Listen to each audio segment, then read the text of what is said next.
Donald Trump has been tough on his attorneys general, but when your model for a lawyer is Roy Cohn, then maybe that's to be expected. And for more on Roy Cohn, please see the McCarthy hearings. And if you haven't seen Al Pacino's portrayal of Roy Cohn in Angels in America, I highly recommend it. It's pretty intense. So we remember the first Attorney General was Jeff Sessions.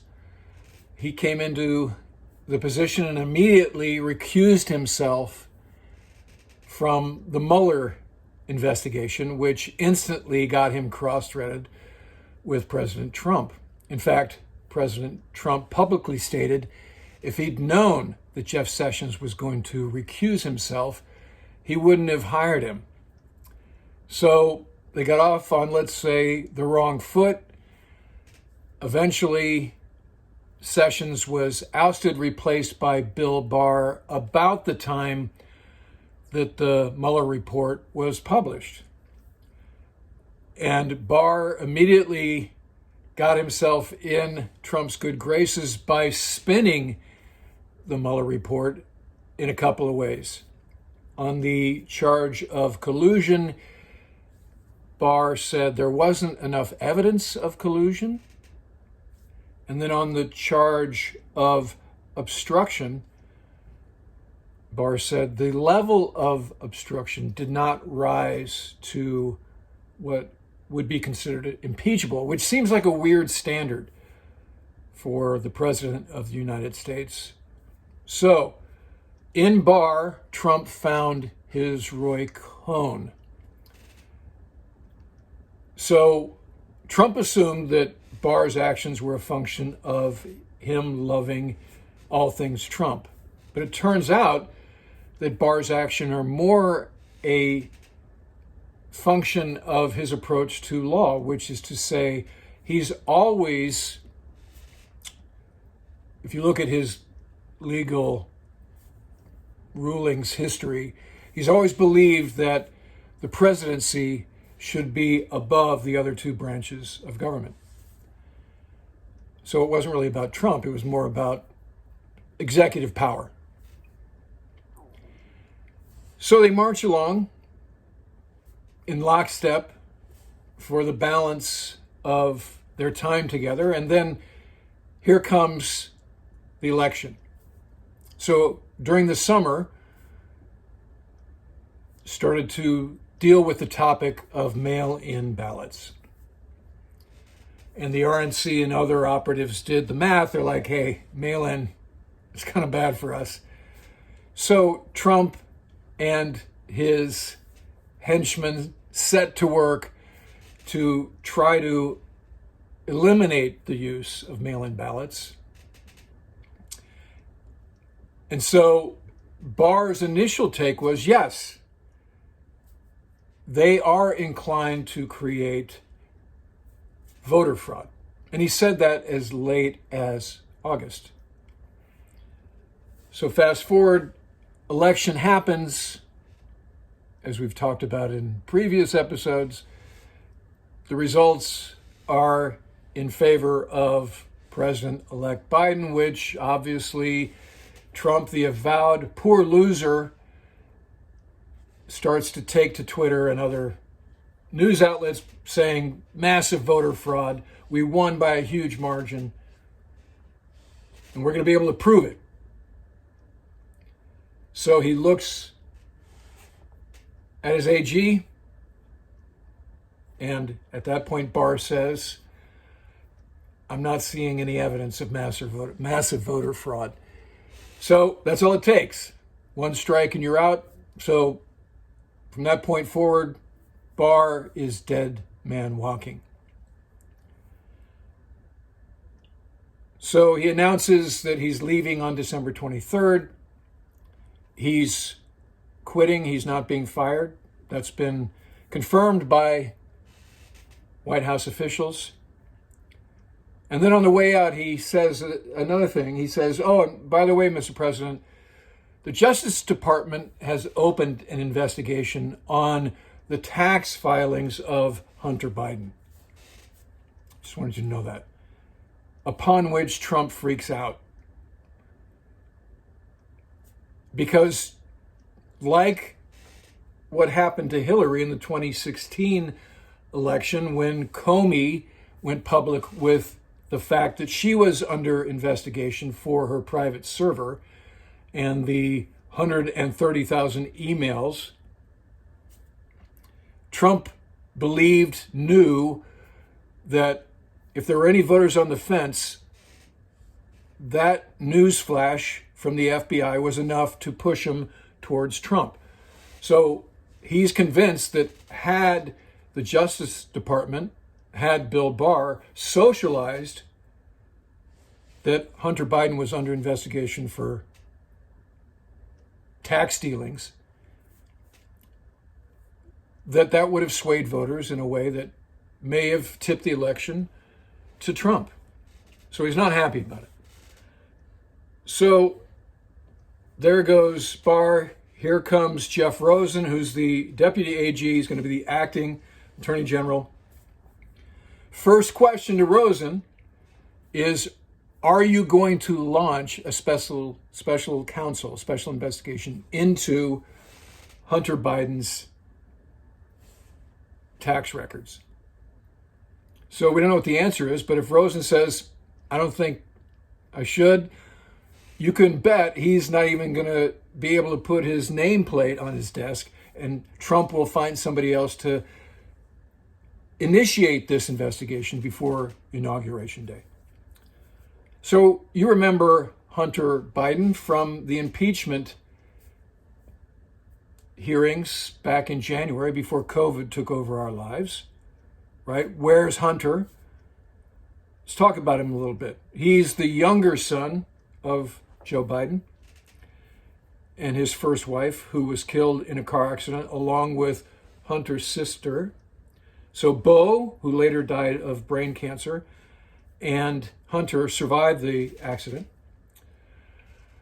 And raised in Delaware, good Catholic family, went to private school, undergrad, Georgetown, law school, started at Georgetown, but wound up getting his law degree from Yale.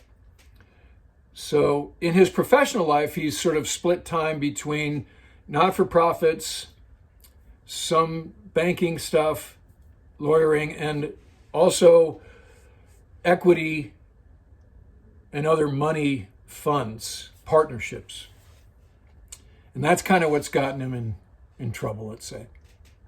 So let's talk about his personal life a little bit. Got divorced from his first wife, started having a relationship with the widow of his brother, had a child with another woman at that time, and now is married to a completely another woman. Admittedly has had some problems with addiction, but to his credit has been very open about it in recent weeks. And was a naval reservist who was thrown out of the Navy for coming up positive for cocaine on a urinalysis. So, he's had some issues with a whole variety of things.